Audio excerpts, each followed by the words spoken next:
Welcome to the High Level Wife Podcast. This is a space for Christian wives who love God, want their marriage healed, and are done performing, fixing, striving, or trying to control their way to change.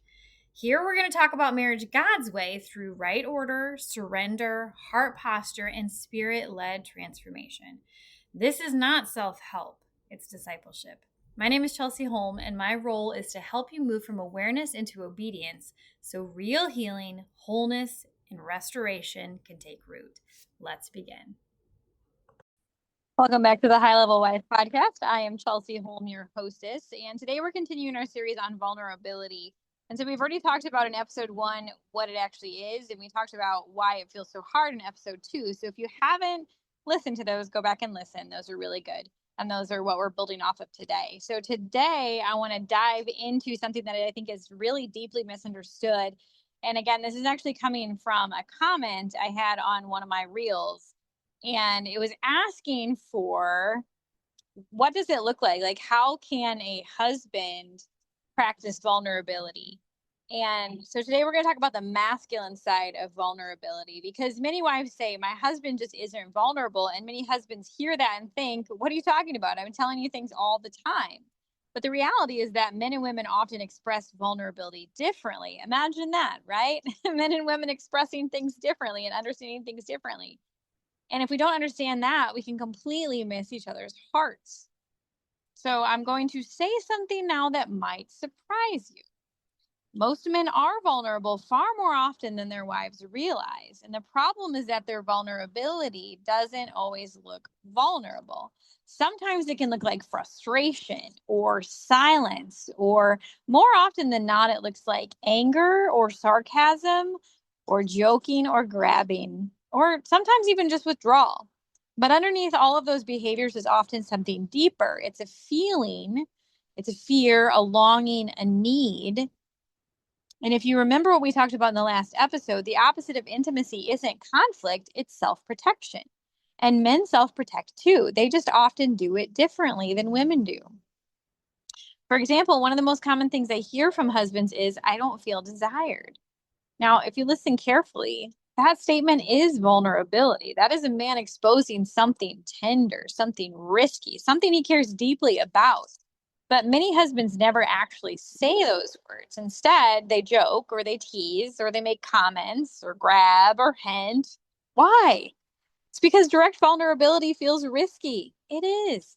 Because if a husband says, I miss you, or I want to feel desired, or I feel rejected, right, and that vulnerability isn't received well, that hurts. So many men to learn to protect themselves just like we do as women.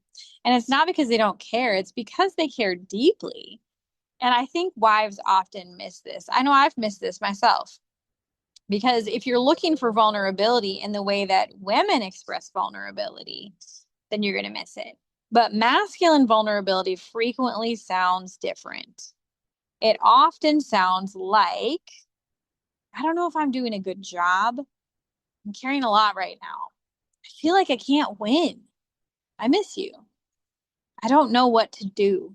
I need respect. I need support. I need connection. Those statements require courage. And here's where we need to be careful, because men are often taught 2 lies. Lie number 1 is don't feel. Lie number 2 is don't reveal. Apparently, they are like Elsa. Don't feel, conceal, don't let it show. Make one wrong move and everyone will know. But neither of those are biblical. They might be Disney World, but they're not biblical. Jesus was vulnerable. He wept. He expressed sorrow and grief, expressed desire, and he revealed his heart. Strength and vulnerability are not enemies. That actually reminds me of a conversation I had. I took myself to Chili's one day while the kids were at school, and I had an open calendar because I'll tell you, I really wanted those mozzarella rectangles, right? You know what I'm talking about, with the long cheese pull and the Nashville hot. Yeah.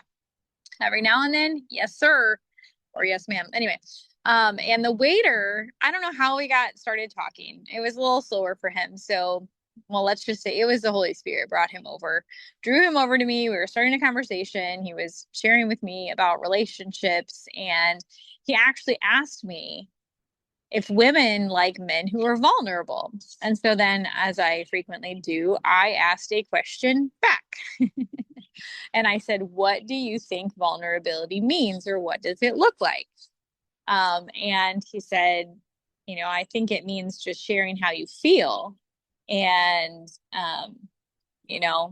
that can be perceived as weak if your emotions are your authority, right? But when you express your emotions, but they are in submission to the authority of God, that's a different story. The fact is, true strength often requires vulnerability. So think about the Garden of Gethsemane.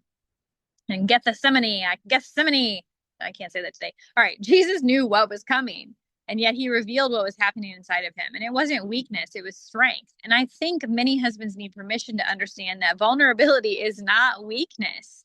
It's actually courage. Vulnerability is not becoming emotional for the sake of being emotional, as I said, right? It's not that your emotions are your authority, but it's actually telling the truth. And that's all vulnerability is. It's telling the truth about what's happening inside. And ladies, I want to challenge you here too, because sometimes your husband is being vulnerable and you don't recognize it because you're listening to their behavior instead of listening for the heart underneath it. So when a husband says, I don't feel respected, when a husband says, I feel like nothing I do is enough, or he says, I miss my wife, he's exposing something, he's revealing something. And that is an opportunity for connection, not defense, not correction, right? Not let's look at all the things that I've been doing for you that you're not accepting as connection. No, it's a time for connection. Now, does that mean every behavior is acceptable? Of course not. I think you guys have listened to me long enough to know that that is absolutely not. Self-protection is still self-protection. But if we can learn to see the fear underneath the behavior, we can begin moving toward understanding instead of simply reacting. Remember the gas and the brake. The husband wants connection, which is the gas, but he's afraid of rejection, which is the brake. And the behavior is often the brake. The longing underneath is the gas. One of the greatest gifts a wife can give her husband is creating space where vulnerability is welcomed, not weaponized. Because if vulnerability gets punished, self-protection grows. But if vulnerability is welcomed, intimacy grows. And men need that just as much as women do. So here's my challenge this week.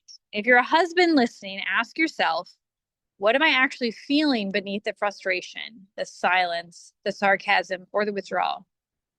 And if you're a wife listening, ask yourself, what might my husband be revealing that I'm missing?